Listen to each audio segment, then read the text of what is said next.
Welcome back to Ferris Sports Update. Time to talk Bulldog Volleyball, and with us, head coach Tia Brandel-Wilhelm. And Coach, first of all, welcome to the show.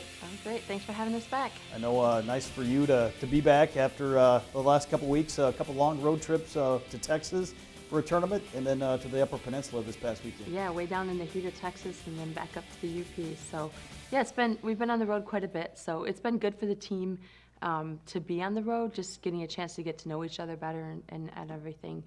Definitely, it'll be fun to be back at home a little bit too. Maybe talk about how your team has handled the two road trips. Obviously, some more precautions that have to be taken in this day and age with the pandemic still going on. Yeah, yep, definitely. So just like traveling to Texas, we just, we had to think about it a lot more and, be masked in a lot of different situations. And we just, as we're traveling, we don't really go places where we could interact with others other than the gym. So, we have a room in the hotel that we eat all of our meals in and things like that. So it's a lot more just team togetherness, I guess you'd say.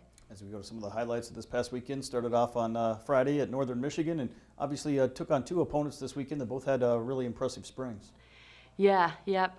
They both had good springs, and they're both playing really well right now. So it was, definitely not the results that we're obviously looking for.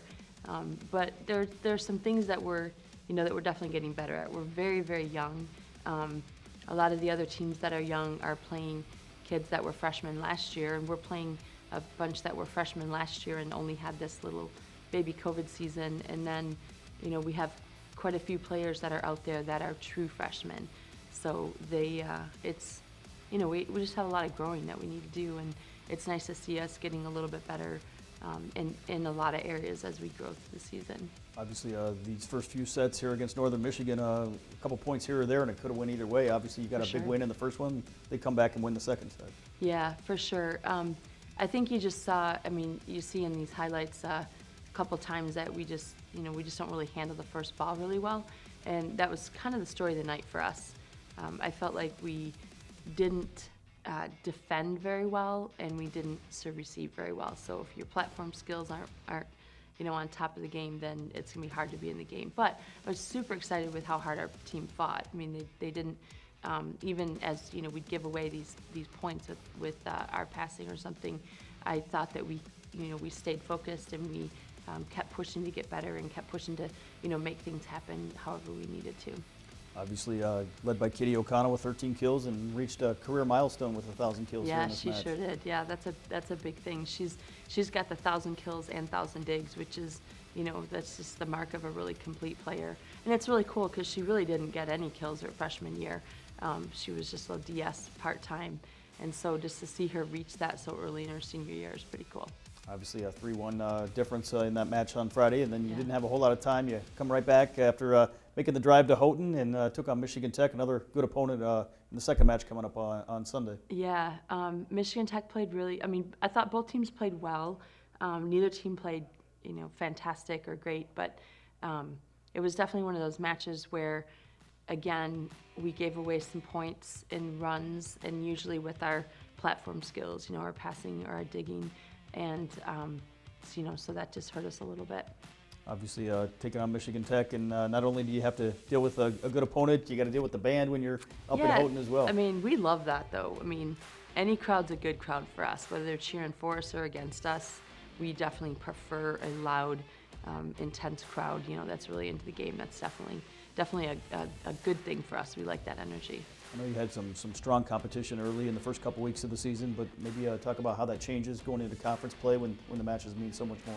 When you get into conference play, first of all, the GLIAC's pretty top heavy this year. There's a lot of good teams that are going to be in the top part of the national rankings. So then you played strong teams early on, but you're still playing strong teams as you get into the into the conference play. We'll have 4, 5, 6 teams in the top 25 from the conference. So that'll be, we have to play at that level pretty consistently every night. But I think when you get into the GLIAC, you know each other too.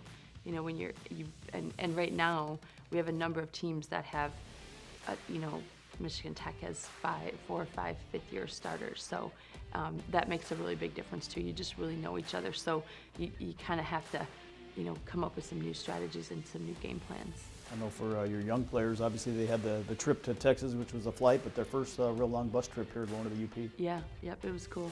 Going over the bridge, we always take a picture on that first one, and it was a good experience, I think, for the team. I thought we traveled really well. It's definitely a good group of athletes to play with and to travel with.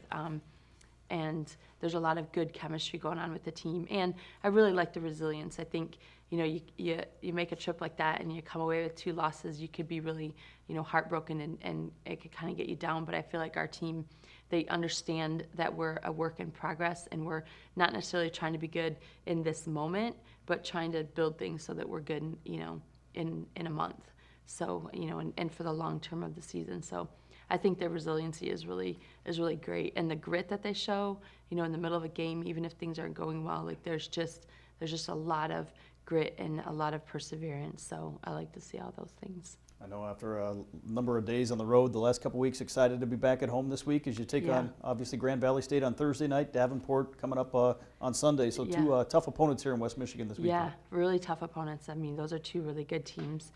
Grand Valley's 2-0 right now in the conference. Davenport took a split this weekend, but those are good teams. And weirdly, we're in the South Division this year, so they're in our division, so we'll play them twice.